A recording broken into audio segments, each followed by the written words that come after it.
Rising temperatures across the globe are expanding the reach of illnesses once specific to the tropics and other humid areas. Tick-borne illnesses, for example, are reaching more people than ever before. Here to break down the implications of this is Luis Marcos of Stony Brook University. Thank you for joining us. You're welcome. I want to start off with, climate change and the raising threats for tick-borne illnesses.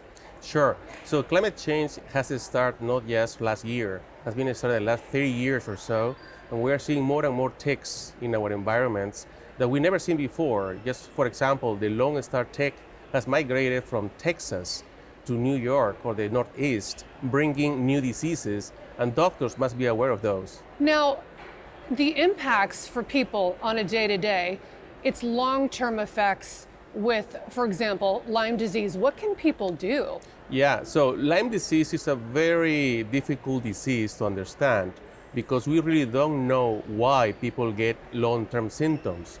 We believe it's in the immune system, the issue, and not in the bacteria. Now, these days, with the climate change, we are seeing Lyme disease even in the winter because the ticks are surviving these warm temperatures in the winter, and we're seeing more and more cases in the winter. And so people who have symptoms, not just in the summer, should be tested for Lyme, also in the winter. Most important is to test early on the disease so we can treat early to avoid the long-term symptoms.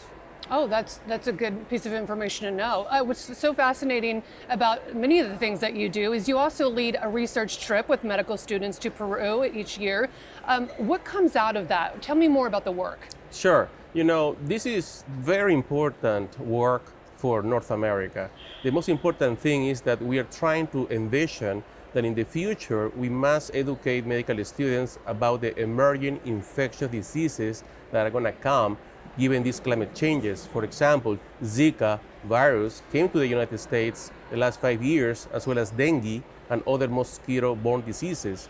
Lately, we have viruses around the world that they are rising in high number of cases in humans, and those may come to the United States. And so my job, I think the best would be to educate medical students and young physicians because they may be able to treat these patients once they come to the US. So we must be prepared. Is that the most valuable insight that you and your students bring back, or is there anything else that really stands out as an aha moment for this? It's a very important question because we are bringing two things here.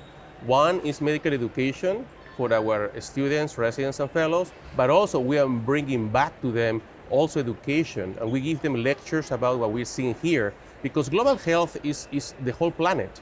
And so we're seeing diseases today here, tomorrow in South America, or in Asia, or in Africa, and so we are also bringing education for them, and infrastructure, equipments, and trying to improve diagnostics, for example. We have research grants that we have been able to be funded for medical students, and we are working with 5 different US institutions with medical students to bring them there every year. Well, it's a very important cause. So thank you so much for what you do and for joining us here today. Thank you so much for the invitation.